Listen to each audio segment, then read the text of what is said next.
all messed up. So back to some of the updates compared to the old.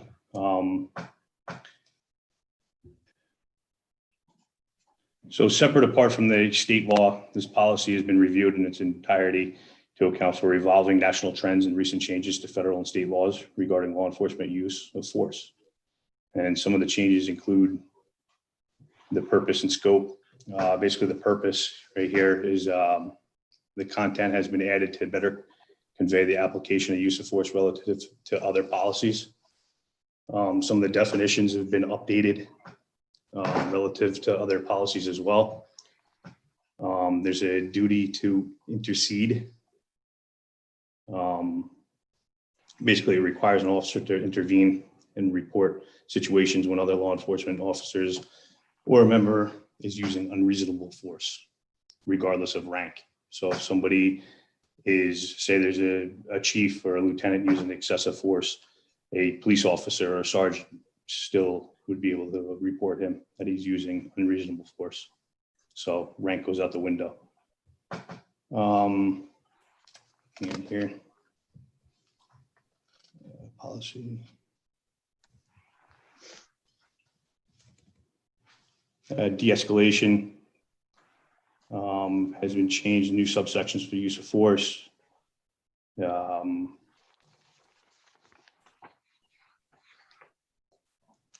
Basically, consideration utilization of tactics prior to or an incident that would reduce the need of force.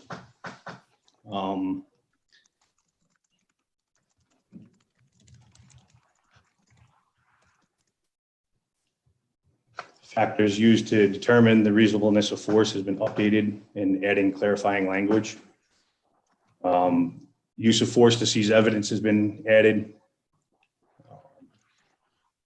And it's also use of force to provide best practice guidance. Deadly force applications have been updated to require warnings and identification when reasonable. Prior to the use of force, grammar has been corrected and paragraph formatting. Shooting at it or for moving vehicles has been renamed to moving vehicles, and content has been updated to clarify. And then reporting the use of force has been updated. Notifications to supervisors has been updated. Medical considerations have been updated, and there's a lot more supervisor responsibilities.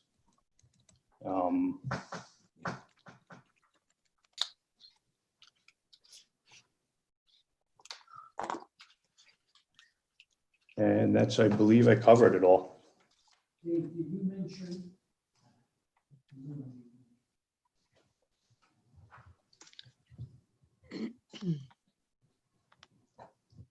Go ahead, Peter. You're muted. There you go. Dave, did you mention that chokeholds have now been totally forbidden? Yes, so that's it's a carotid hold. It's not necessarily a chokehold, but these are basically what we have here is use of force. This is basically a guideline for officers. So a lot of times we're not going to put every illegal law out there that a police officer can't do, and they're trained in this. So, Thank you. Art, I'm sorry. All right. Anybody else who wishes to ask a question of Dave should raise their hand. Are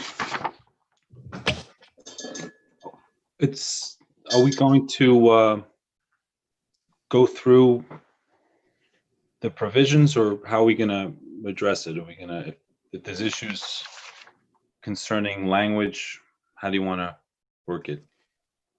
Richard, whatever you have in mind, if you want to go over something, you're more than welcome. Yeah. I mean, I It's don't up want to you. This is a reread. committee. It is not a town board legislating.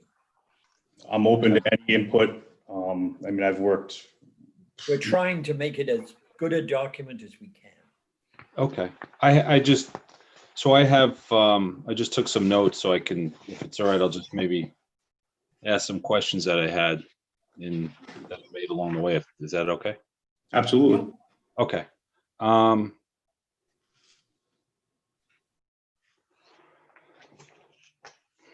On the page 2, about the duty to intercede, it's talking about a supervisor as soon as feasible. I know that in our town that may be difficult, so I'm wondering whether there's a way to address our situation here. For example, like what is a supervisor? For example, if the state police are come to back up on something, if there's involvement of a particular crime or they take over an investigation, I'm wondering if we need some more clarity as far as that. Or if, for example, an officer is patrolling alone on a part of town and there is no way to reach somebody until the end of the shift or what have you. Just if there's a way to address the situation that we have to deal with it, whatever's most practical.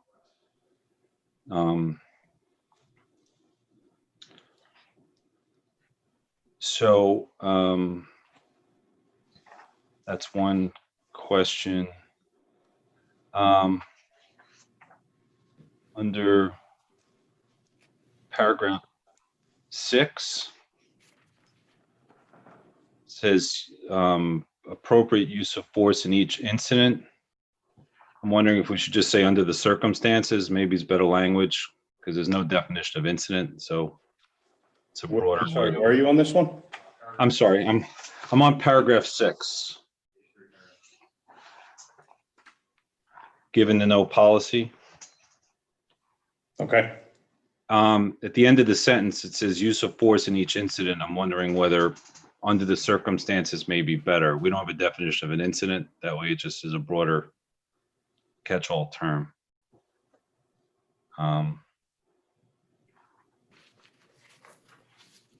Okay. Um, And you want to change incident to? Under the circumstances, just a, possible language. I'm just enforced policies I've seen over the years.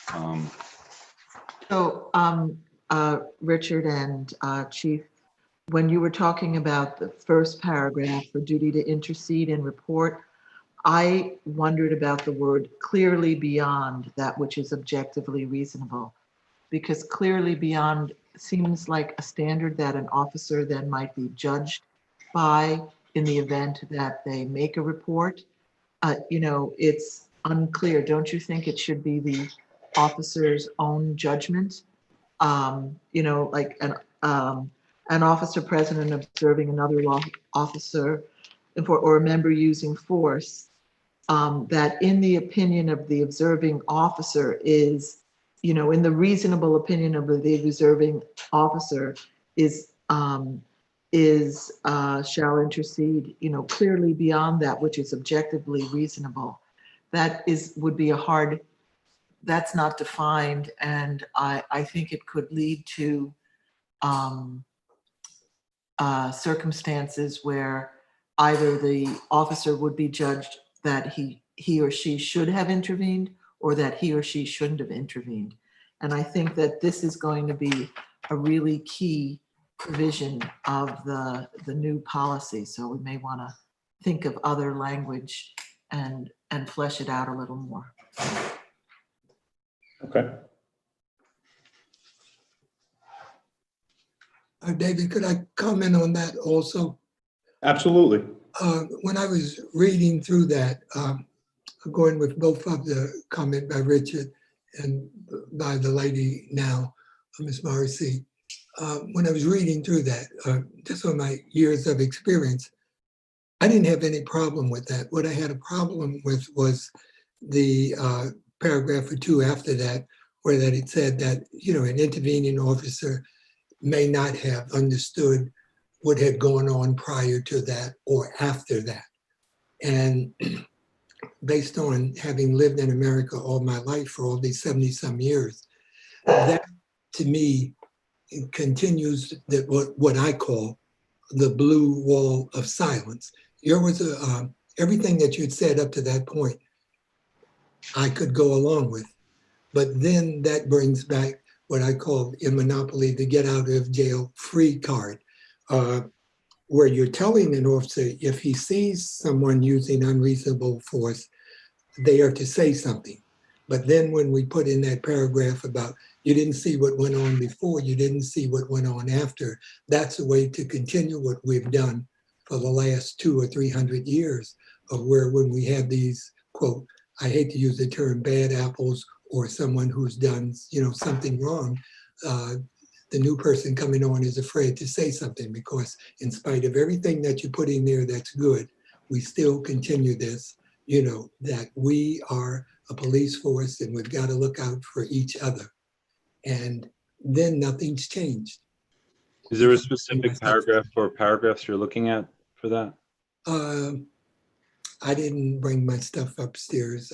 I had a family emergency. So Paragraph 3 and 4, Dave, under procedure, he's looking at perspective. Perspective and use of force. Under procedure, duty. I'll read it to you, Ronald. Is that okay? Yeah, sure, of course. All right. Perspective. When observing or reporting force used by a law enforcement officer, each officer should take into account the totality of circumstances and the possibility that other law enforcement officers may have additional information regarding the threat posed by the subject. Yeah, that's the paragraph. Okay, so basically what that is stating, I see your side of it, but what I see is if one officer is initially on scene and he may have seen, say, possibly a firearm in the subject waistband, and the second officer shows up 5 minutes later, or a few minutes later, he doesn't see that. So it could kind of change, or it could change of what each officer sees at the current incident. See, what I'm saying, today we have now the Attorney General, when things come up, if it ever gets to that point, then we're going to have the independent thing. So I would rather, just personal opinion, based on where we are in society today. And you correct me if I'm wrong. In the last 15 years, have our Lewisboro police officers, shot anyone with No. deadly force? Right, that's what I was thinking. So I would rather that what the officer sees at that point, and if it turns out, that later, that what the second officer saw wasn't what it was, there was a gun or something, that would come out in the investigation.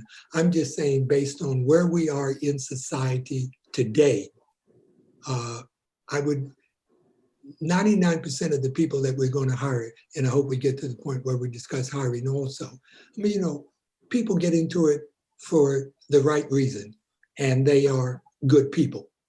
But we know all you got to do is just, since we've had the last thing, turn on the news and we see the stupidness that's going on in Philadelphia and other places.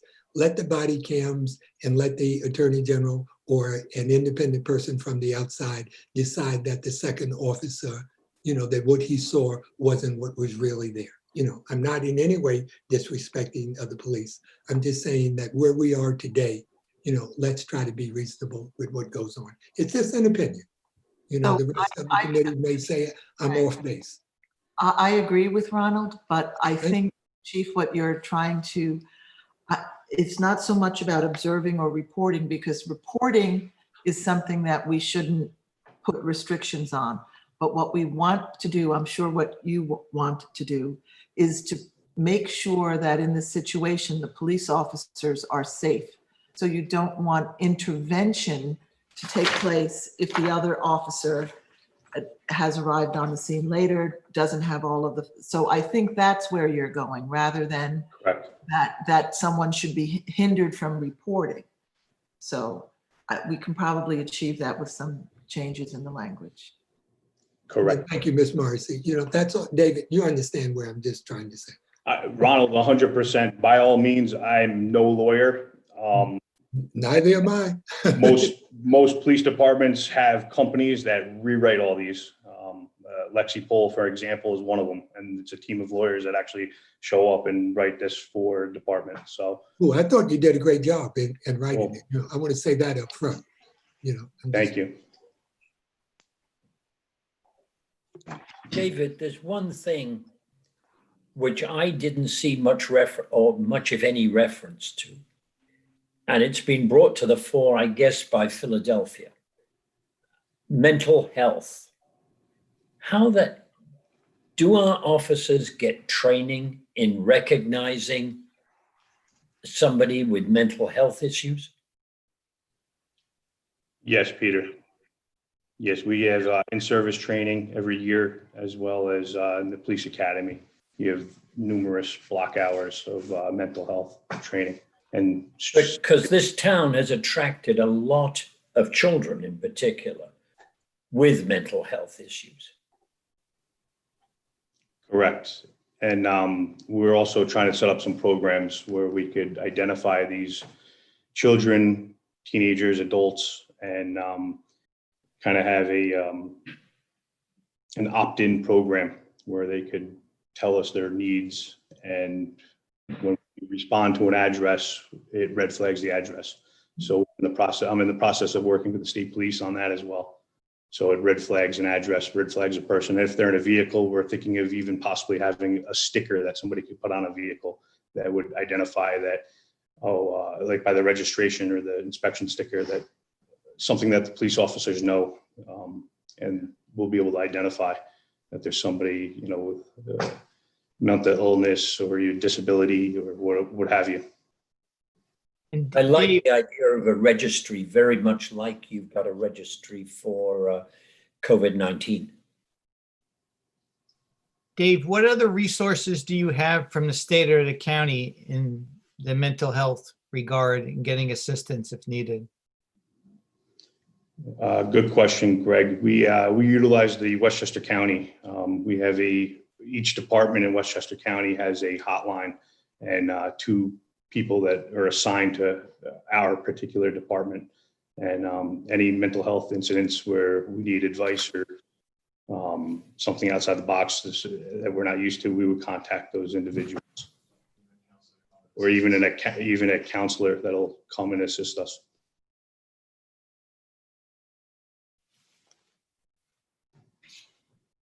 I think there's been a lot of conversation that we've all heard about the idea that people have come to the forefront with the idea that maybe the police shouldn't be responding to certain incidents, and that perhaps there should be mental health care providers and counselors that respond, I don't know, in addition to, in the alternative to, and I think that for a smaller town, I don't know how that would be, how many individuals that would be, whether they would have to be, you have to think about, the bigger picture. They would have to be on call 24 hours like a legal aid attorney. How long does it take them to get there? Do they have to be necessarily employed by the town or a joint agency such as Dave referred to? And we have to realize that these people, even though we can consult with them or the police department can consult with them, may not be able to respond in person to a 911 call. It's really going to be based on observations of an officer who arrives there at the scene first. So I think, that's probably going to be part of the conversation later. I know that's been addressed on many levels, media and even local, in some of the initial conversations and some of the letters and feedback that I think the community's given. So. And David, a follow-up question along with Andrea. Do all of our officers, are they certified and equipped to carry tasers? Say for a mental health thing that comes up, for example, the recent thing in Philadelphia with the two ladies police officers who shot the young man in the street, neither of them had a taser. Do our officers have tasers? Are all of them certified to use it? Yes, Ronald. Every officer that is out on patrol does carry a taser. Great. Okay. And second, follow up on Peter's thing. Not saying they are any different, but well, apparently you have trained them right, because every so often, four wins. We have people there with the problems, and later on, I somehow want to go into the whole thing with Columbine with the kids in the school, but I have a different take on that. I don't know whether this is the right place or not to do that. So I'll just throw it out here, for the committee. I know we have officer secret, in the high school. Yes. but I know that we have no coverage between 11 and 7 at night. Yes. I just want to throw to the people here, if you think, oh, no, then let me just put it my way, and then you can jump on me for it. If it's a good idea to have an officer in the high school, why isn't it a good idea to have an officer in the junior high school and in the elementary schools? And if that's such a good idea, having been a school superintendent in 4 districts and twice appointed by the commissioner to do some work. So I don't think I'm at the bottom of the 735 school superintendents. That if they want that, then let them put that in the budget, in their school budget, and let us get coverage at 11 to 7 out of our budget. I don't think we should be paying for secret to be in the high school. We're not. Having anything against secret, but I am just saying, I would rather that money go towards us getting full-time coverage in the town. And if the school thinks that's necessary, then let the school district pay for it. So Ronald, the Frank Secret he's allowed to have 1,040 hours in the school year, and the school does reimburse that money. Okay, all I'm saying is all of that about drugs and stuff. When a kid gets to high school, I've done close to 50 years as an educator, and over 25 of them at the administrative level. And if we get to the high school and we're telling kids not to use drugs and liquor, we've already lost the battle, because if they don't know it by that point, we are putting a police officer in the high school doesn't do anything to do anything. And later on, I will speak to the committee.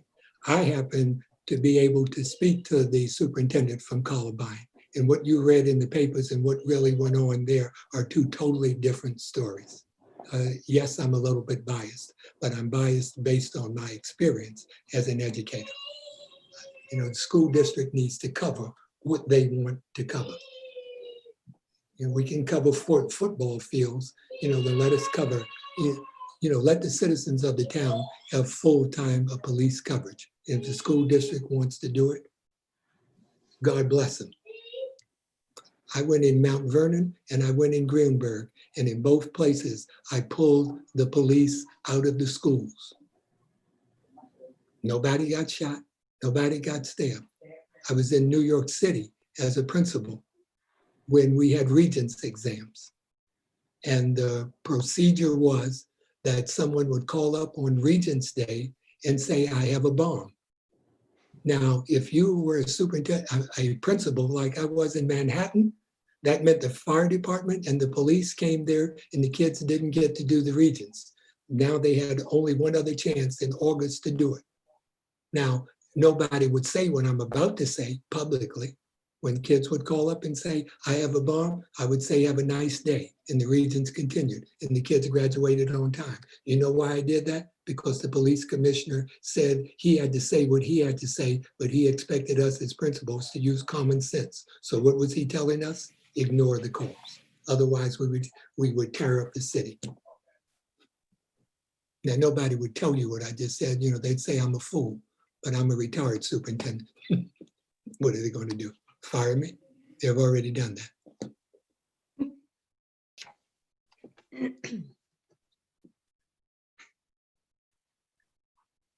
I don't know if this ties into what we have drafted. Is there any requirement, and if so, under what circumstances, for an officer to call for backup automatically? In other words, if say you have 2 officers on and one is responding to a particular call where there's a possibility of that force may need to be used, does the other officer automatically trail to follow to back up? Or does it depend on the type of call and people remain in the sectors, or how does that work?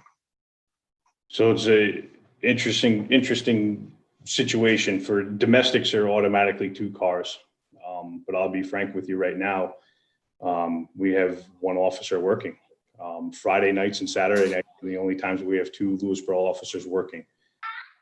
There are times where myself and officers have been on domestic violence calls, and you're waiting for, you pretty much finish the domestic incident report and you finish interviewing both subjects, and you, no offense, but no disrespect for the state police or anything, because they're spread far.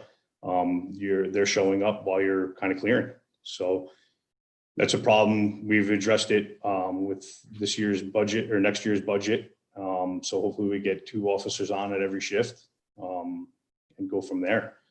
But yeah, one officer working all by themselves, the chances of them using more force is definitely increases as opposed to 2 people working. So the point is you don't have a guarantee that you're going to be able to get back up on state police if you feel there's a possibility that it may be important before going in. Okay. Yeah. You can't guarantee anything right now. I have 1 officer out on the road right now for 30 square miles. Patty, you were trying to speak? Thank you. I was just wondering if with the issue with domestic violence phone calls, if you were able to look at your records in terms of when the calls are most active, and perhaps in that way get some backup that's more secure during peak times, whether it's holidays or weekends, if there's any sense that can be made out of data that you already have. It's sporadic. I've had my sergeant look through the data and there's just no rhyme or reason. There's nothing really adds up to do what you're saying. But I mean, that's a great idea. And we've looked at every little avenue regarding that.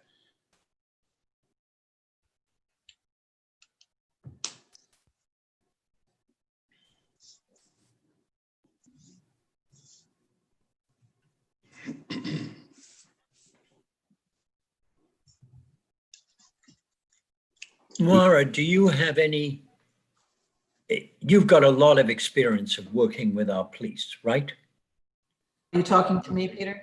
Oh, sorry, Nikki then. I'm sorry, I had a question, but I was muted temporarily. Dave, I'm just wondering how many domestic violence calls are we getting, just so I have an idea of the volume? I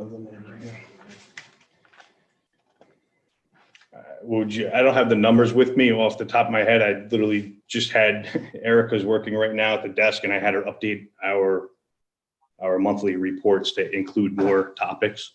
What would you say, Sergeant? I could get you though. I could either email the group and have something solid. I don't want to just throw a number out there. No, it's okay. I was just curious how many times we're exposing the police force to this kind of scary, only one officer can be there. We had 1 today. Okay.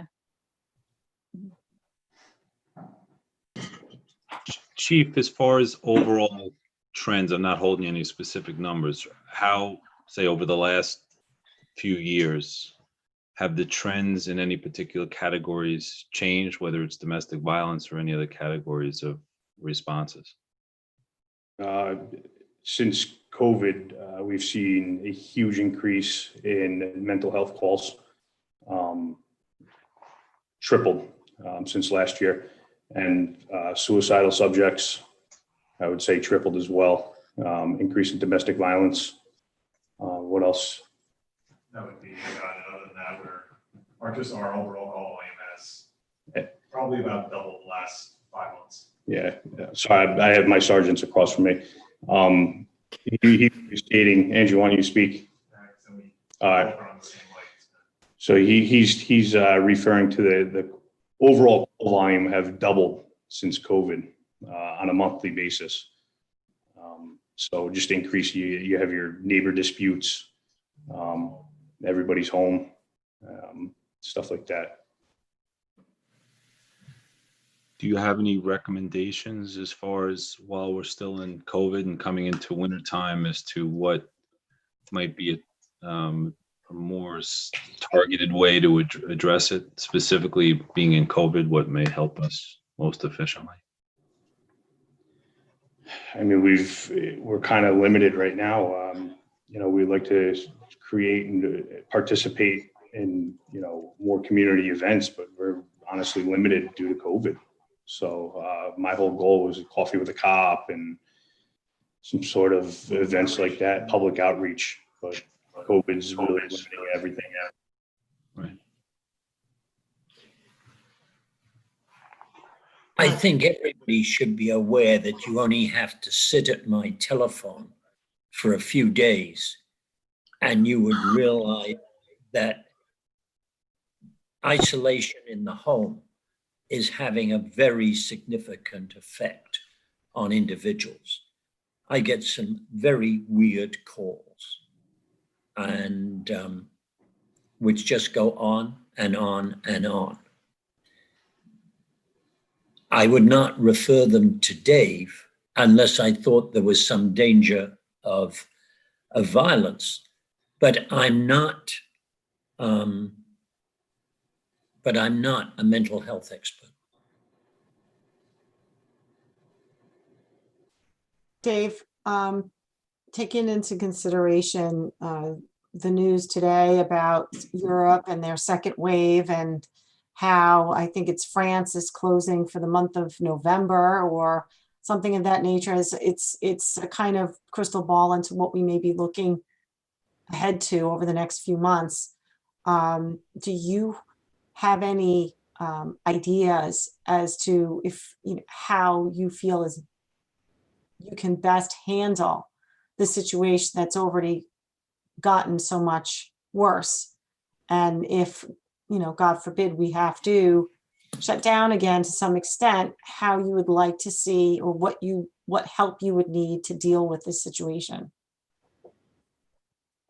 I mean, it's tough. I mean, obviously manpower, women power of officers to work. I mean, we're limited.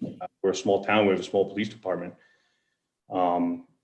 I mean, if we do have county resources where we could utilize,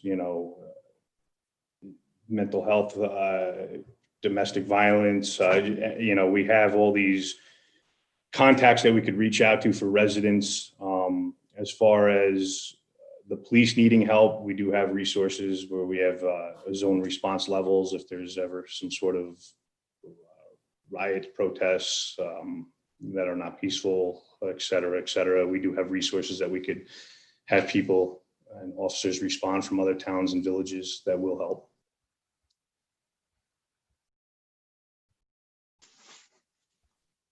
If there's a call that you respond to, whether it's a drug-related call or mental health call, as a matter of course, will the officer give them contact information to reach out, a direct reach out for services at the time?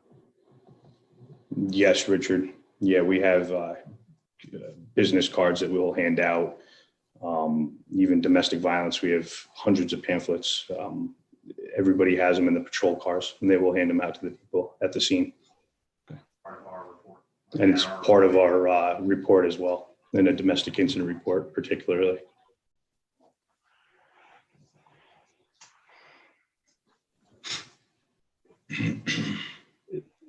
Is there a way that the town could, let's say you go on a call, whether it's mental health or drug related, and you give out contact information, pamphlets, whatever, to put somebody in touch with services? Is there a way that could work with getting some kind of even follow-up outreach? Like you're talking about outreach to the people that were on the call, either to see how they're doing or to see if they've had a chance to connect with services, some kind of follow-up by telephone? Okay, Gary. Hear me now? Yeah. Yeah, that's part of, so for any domestic incident that we go to, part of our reporting is there's a sheet that our officers are required to hand to the victim with all those different avenues of seeking help if they so choose.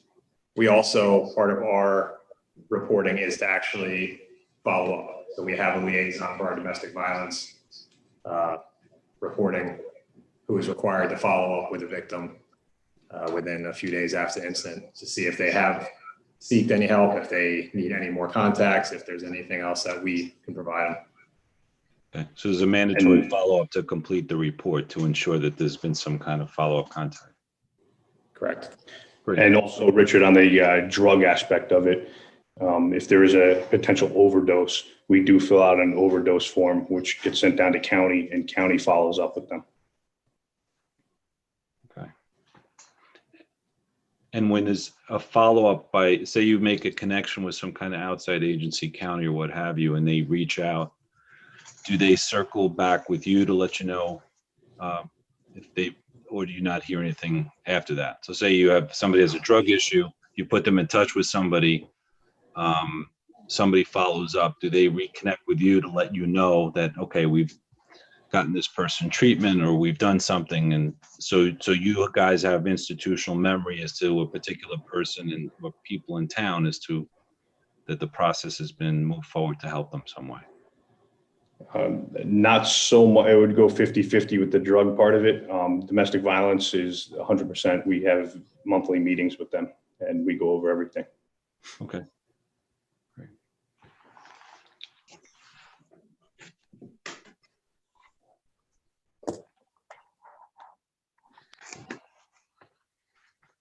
Chief, do you feel as though you have the resources you need to address the mental health and domestic violence? Like, do you feel like you have the resources you need as the police force stands now to respond and follow up with all of those cases the way they really could use it?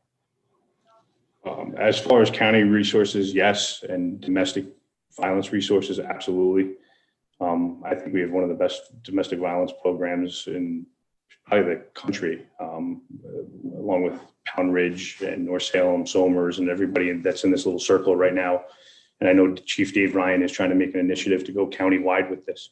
So every agency, every police agency in Westchester County has to go through the lethality checkpoint and screening. So on that end, we're good.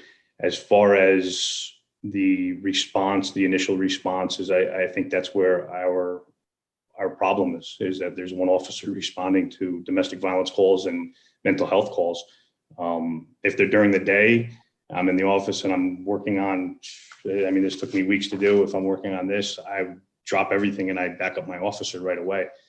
But if it's, in the middle of the night or after hours and, I already put my time in, they're on their own. So it's a problem. And I think we've addressed it with the town and the town board.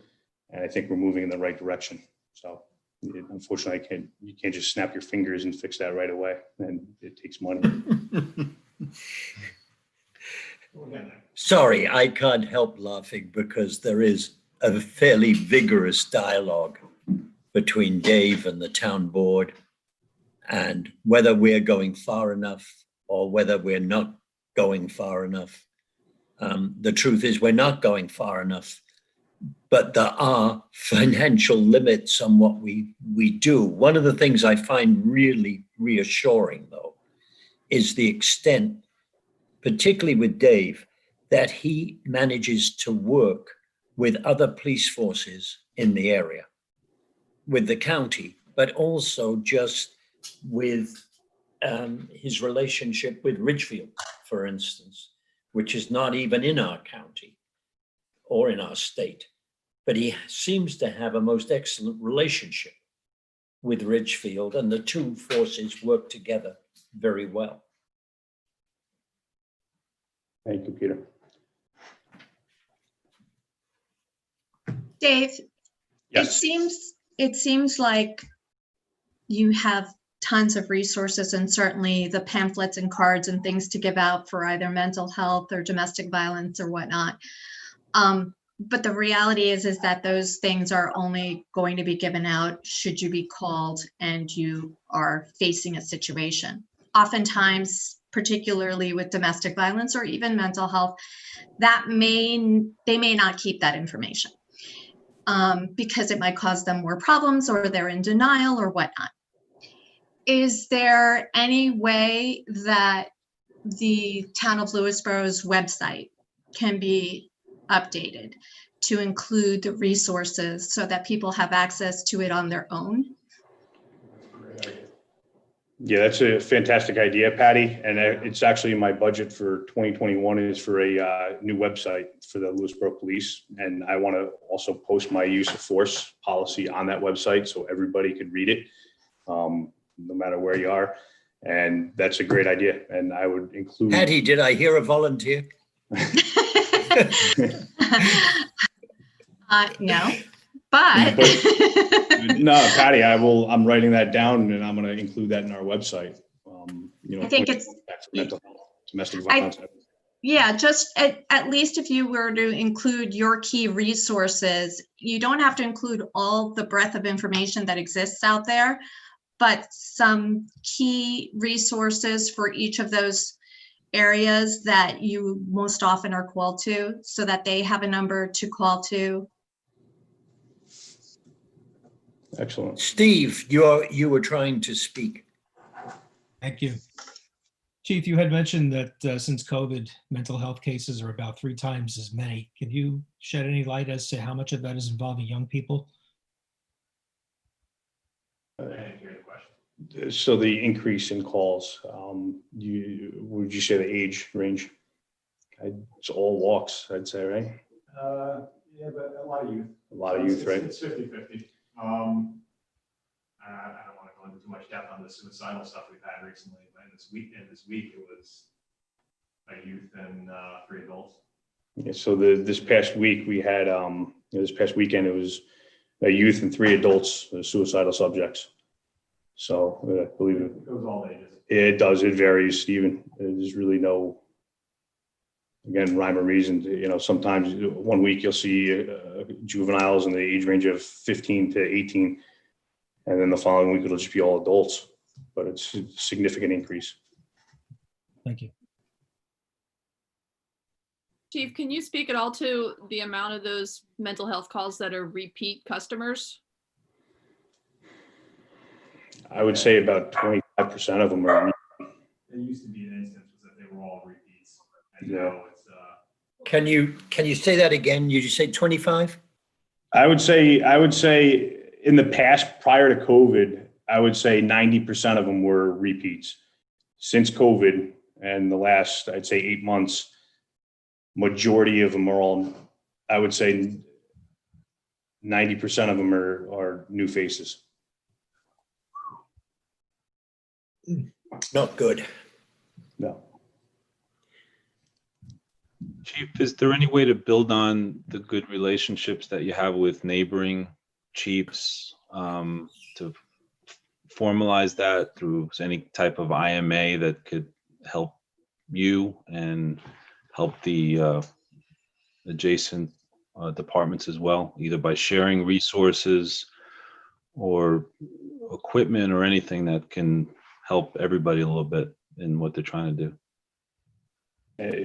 We already utilize all that. We share equipment. We have monthly meetings, actually weekly meetings during COVID on Zoom with all the Chiefs Association in Westchester County, Putnam County, constantly working together with all the neighboring agencies. So it's already in place as far as that, but we're always sharing equipment and have a great relationship with all our neighboring. Are there any new policies or practices that you've heard about in your Zoom meetings that you'd like for us to take a look at? Honestly, I feel like everybody's really on the same page right now. And, a lot of this had bounced off other people and they thought it was great. And they're all doing the same right now. So I think all the chiefs are really, hitting the books and rewriting all their policies and procedures and going through all this stuff.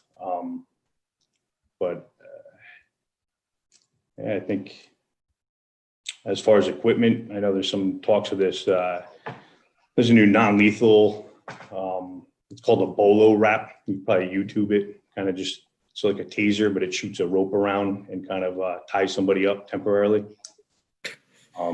They're testing that out. And then cameras. So I'm hoping the state or the federal government come out with some mandatory of body cameras because it's a significant expense. Each officer has to have one. And the problem is the cameras aren't that bad. They're $700-800 a camera. However, it's the cloud storage because you need to store all that footage for months. And then if you unholster your taser, the body cameras automatically go on. If you pull your gun out of your holster, the cameras automatically go on, and they actually go back 10 seconds. So wonderful product. I would love to have them. But again, it's something that I don't think we'd be able to fund. It's going to have to come from the state or the federal government. It's nice to hear that you would like to have them, Dave, because I know there's a number of police agencies throughout the county that don't feel the same way about body cameras as you do. They feel it's a violation of their right to privacy that the cameras are on 24/7. God forbid they take a call and dealing with a personal matter, it's all recorded during the time that they're on duty. So it's nice to hear that you're enthusiastic about it as opposed to some of the other complaints that I've been hearing throughout the county. Thank you, Andrea. Would this be a situation where a social worker would be helpful to the police department? What do you mean? What situation are you talking about? I mean, in domestic violence situations and situations where there's one police officer going to a home, I mean, would a social worker be helpful in these situations in de-escalating? I mean, we're every officer's trained in domestic violence and trained in, de-escalation and stuff like that. As far as having a social worker, Patty, would you like to respond in some of these calls that we go to out at the field? Sure, absolutely. You already have the high risk reduction team training, and you already have access to the social work component of that to do it. I think the biggest success out of the high risk reduction training has been the lethality assessment and being trained in that so that you have objectively a way to identify when there is a high lethality for it. I think honestly, the issue at hand is not whether your Lewisboro police is doing everything they can. Obviously they are. There are limits in terms of manpower, but there's also the issue of getting a lot of information out there to the community. And maybe there are ways that community-wise, and it doesn't fall on the police, but rather on the community itself, you can have invite in some of these not-for-profits to do Zoom training or Zoom awareness type of events. They do them free of charge. Maybe it's something that can be put on Lewisboro TV, something that can help people start a conversation or get some information to start with. It's not the issue of addressing the individual incidents. It seems like, how do we prevent the number from continuing to grow? Because it's growing because of isolation. It's growing for so many different reasons of the stressors that are out there. And it seems like you need to address that on a community-wide basis and provide the information out there from professionals. It's not, once it gets to the police level, it's almost too late. And also, Charlotte, to go back to, are you particularly talking about having a social worker pretty much ride around with a police officer? Is that what you're saying? I'm just wondering if a social worker would be helpful in these situations. I'm not saying, I don't know enough about this. I'm throwing out a question because I'm curious as to what we as a community could do to help de-escalate situations where you may not know how to go in and handle it. I mean, I'm asking a question. I'm wondering if social work would or could be helpful in these situations. Okay, so I mean, people may feel less threatened by a social worker than a police officer, especially depending on your race. I mean, that's not really a big issue in this town because there are not a lot of minorities, but you may feel less threatened or more willing to talk to a social worker to de-escalate a situation as opposed to somebody with a badge and a gun. Okay. We do have social workers. We do have 24/7 hotlines. So if a police officer is at the scene and the scene's already secure, he will contact that social worker via cell phone and speak to whether it's the domestic violence social worker or it's a mental health social worker. And then they could proceed further depending on the situation. As far as having a social worker with the police department, that doesn't exist. And, response times are critical and there's no such program currently existing in the county.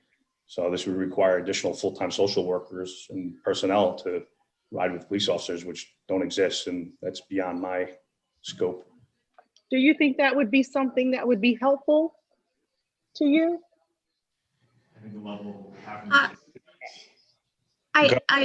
I'm sorry, Dave, if I could. Sure. It's a valid question, nonetheless. It seems that the issue at hand, though, isn't how the Lewisboro Police Department is addressing the individual calls that are already happening. The issue That's at not what I'm hand- saying. Well, that's that's what I'm when saying. no, I know, but that's when a social worker would work in terms of police, correct? You're suggesting that a social I worker. don't know. I'm asking a question. Okay, well, it seems like the social work access is available for domestic violence and mental health. And since the police department doesn't have the budget for additional police, I guess we'd have to flesh out how would social work be involved on different levels. Let's look at it in common sense. Since we don't know when they are going to be called, we have a limited police department. So when would this social worker actually work with the police? I'm just using common sense, Charlotte. Let's say we put her out there, or him or her, from Monday to Friday, and nothing happens. And on Saturday, they get a call. All of that sounds good at first glance, but that's, I would be more prone to finding out when, as Patty is saying, do a community response. Churches, schools, guidance counselors, they are more prone to see when this is needed in the area. But I know over the years, my wife never shared with me everything that she did in terms of all of her years in social work. But I do, over the years, have picked up some things just from school and listening to her. First of all, women are mainly embarrassed to tell. It's a lot of times, I've been here in this church, in this community the last 25 years. And we've had batterers and abusers within our church. And when it finally came out, it had been happening for 10 years. So first of all, you've got to get the spouse to want to do something. There are all sorts of things in the county that Patty can tell you, that are open. What has to be is just publicizing those resources. But where we take this police reform and asking them to do in this town, we don't even have coverage 24 hours a day, 7 days a week. And when we do have coverage, we have one person on it. Putting a social worker in there at this point, Charlotte, is just not the best way to go about solving the abuse problem. I'm sure the guidance counselors in the school could tell you more about it than who we need to see, what we need to do. And even when you need to do that, or neighbors know to do that, do you really who do you turn to? In the end, you have to ask the person, are they ready to do something? I will only say that I know for a fact that one of my daughters babysat, and my wife, who was in this, went and spoke to the parent because my daughter came home and basically said, that the wife was afraid. And she denied it for years, that my daughter had misspoke. And in the end, when the divorce came up, it was only because he had basically sent her to Northern Westchester and that she was finally ready to deal with it. So having a social worker there, all of that sounds good in terms of a police reform. It's not a common sense thing that's going to work. Stephen, do you have any input based on guidance counselors who presumably hear an awful lot? That's what I'm trying to say, Peter. If they're any good, they Yeah. listen, they spend a If lot they- of their time listening. I think that's true. Guidance counselors have very deep relationships with a lot of their students, but it runs the gamut of needs. Sometimes the stresses are situational. This is, college acceptance time, and that creates a lot of strife for kids. And there are some who have had some chronic family issues where they have been needing extra help for a good many years. And I think that's also another reason why we're very pleased to have Frank Secret with us as an SRO, because he does have great relationships with our students, and he is another port in the storm for some of these kids. And so I think all of it together, it's ongoing work. I wish there was always a solution, but sometimes these issues are just being managed from what I see. Stephen, let me be very clear. I am not just saying guidance counselors, because guidance counselors can't do all the work in John Jay. Teachers have a relationship. Individual teachers sometimes have a better relationship with certain students than does any guidance counselor, assistant principal, or principal in the school. And that we ought to understand that. And that even with that being the case, domestic abuse is just a very difficult problem. And to lay that in the lap of the police, I think, is just a misguided way to go about it. So, Okay, we've heard some useful ideas on domestic violence. Are there what I- any other? Sorry. So I think we've come full circle, because what tonight's topic is about this policy, which is on the use of force. And so the police respond to calls that are crisis calls. I don't know if you know, but I'm the CEO of Four Winds Hospital. I've worked there 31 years, and I've had a relationship with the police the entire time. So when they respond to us, they are responding to a dangerous crisis, which the uniform helps to de-escalate in the moment. That is the role. And this document about what kind of force they are able to use at that time, and the training on the use of the force, is what is the important thing for the police officer as a police officer.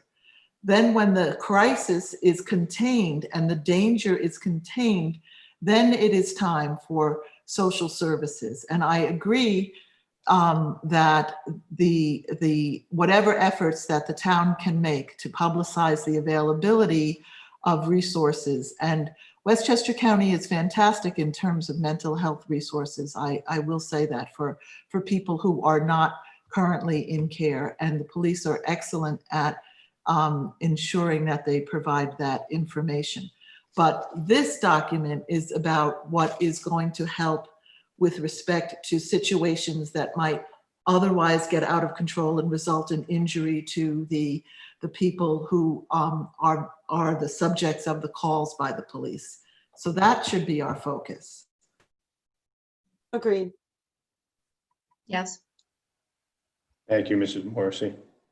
Ms. Marcy, that's exactly why I said from the very beginning, when I made the comment, not anything to do with officer secret, but any way we can to increase the size of the police force. Because the reality is in Lewisboro, when you get a 911 call where there's a possibility, that lethal force may be used, it's one person coming out. And if it's two people coming out, you lessen the chances, if they are, decent, common officers, that they are going to use lethal force. Two can generally subdue one, whereas, one by himself, maybe in a moment and the gun comes out. So, yeah, but thanks for bringing us back to, Agree with what we were talking about, which was lethal force. I don't pay taxes in Lewisboro, so Oh, well, I recognize that it is a budgetary matter and something that, affects all residents' rate of taxation. So no, but that's something I've been paying here for the last 25 years. And although I complain about it, I understand as a citizen, if we want something, hey, we live in America. I did teach American history. We are, in spite of capitalism and all, in spite of a democracy and a republic, we are a capitalist society. So money does play a part. And I know Peter has to juggle a lot of things. But at this point, I'm siding with David. We need more police officers. We need more money. Dave, getting back a little bit more to the document, and I agree with Mr. Ross on that point.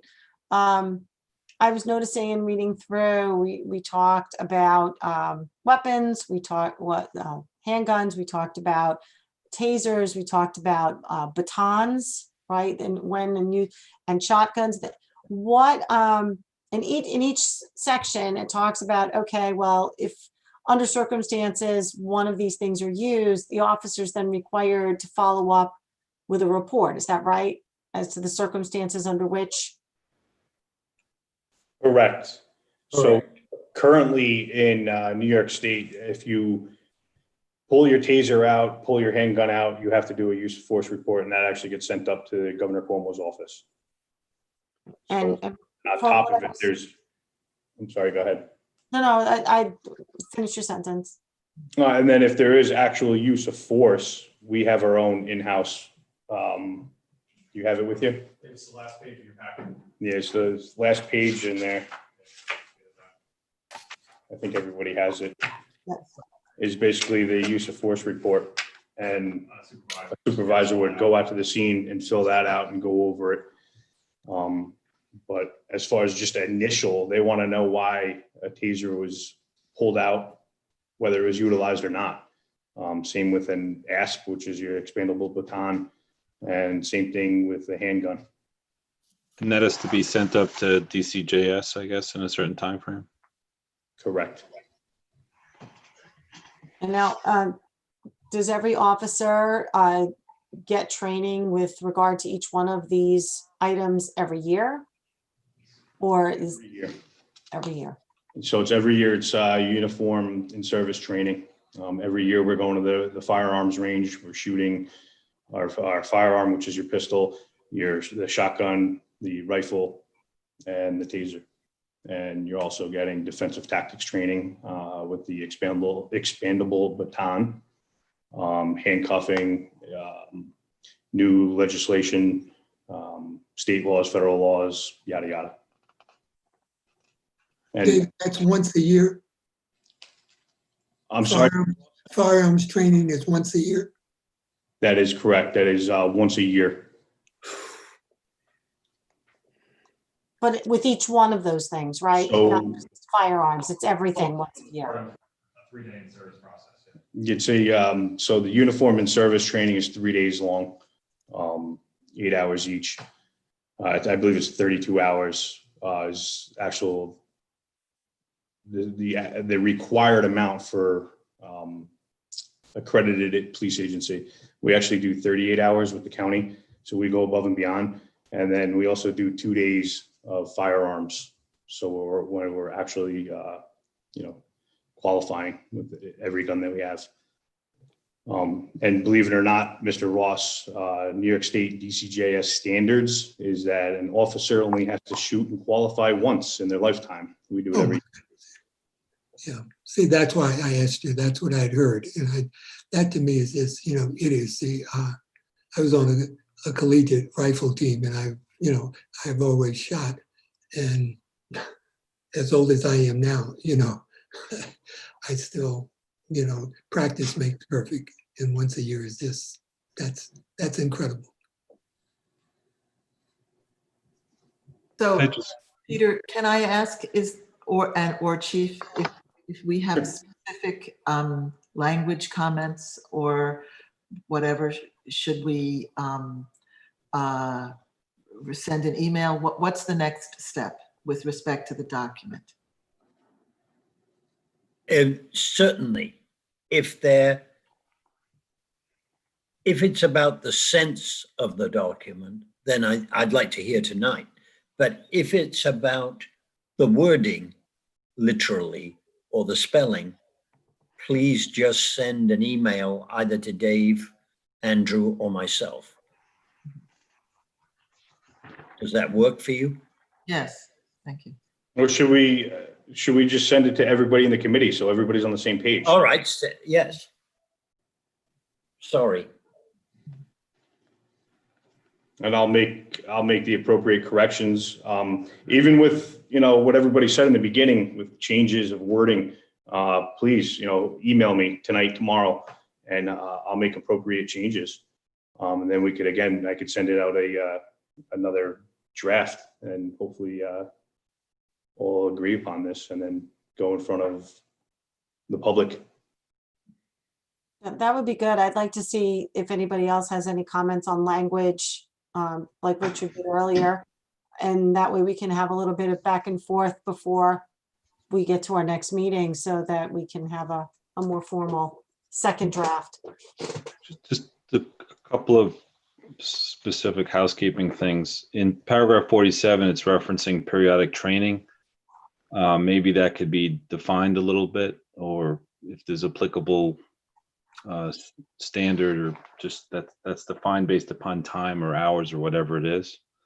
And I think this is a force policy, so like any other policy, there probably should be some provision whereby the officers have acknowledged that they've gotten a copy of it, they read and they understood it at some point, just like an employment manual. So that should be somewhere in there. So this will, when it gets to that point, every officer will have to sign off on everything. It'll be, all said and done, this whole department manual is probably going to be around 600 pages. And that's just because I got to put, uniform regulations, all your typical, all the other little things that aren't really, doesn't need everybody to overview and look at, as far as, where 1.5 inches off your collar and all that hair grooming and whatnot. So that, once that's all done, which is, I would hopefully say by summer, I would like to say by summer, I would get that all done, but with this committee, I want to go over obviously the hot topics, conduct, hiring. I heard hiring tonight, use of force policy, and go over that. And that's, I think, what we should, all agree upon and have something in place by April so we could get everything approved and move forward. We've got to get it to the governor by April 1st. And the last, He's very keen on requiring stuff by April Fool's Day. two just overall comment suggestions. If it could be defined a little bit what an appropriate report is, and that may be just tying into filling out the LPD form.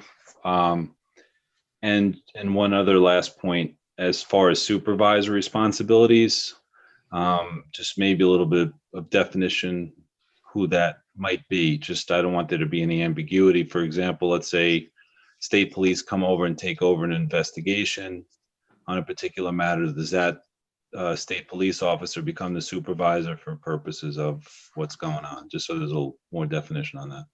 Yeah, so we're going to be doing our own assessment initially, and then obviously if it's there is a fatality of some sort, then that's where the Attorney General's office is going to get involved. They're going to do their own report.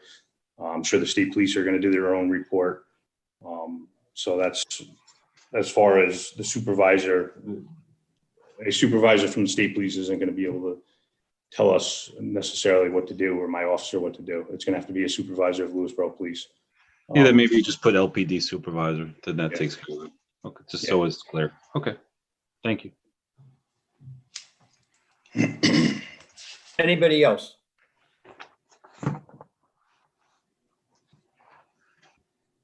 In that case, thank you all very much. Thank you. Good evening. Thank you. Good evening. Thank you. Thank you, Dave, very much. Nice job. Thank you. Thank you. Good night, Andrew. Good night, everyone. Good night, everyone. Good Take night. care. And again, please, send me an email with your opinions and corrections, and I'll update this and I'll get back to everybody as well. I will do that, David. I appreciate it. Okay. Thank you. Be safe, everybody. All right. Thank you, Richard. Bye. Okay. Good night, all.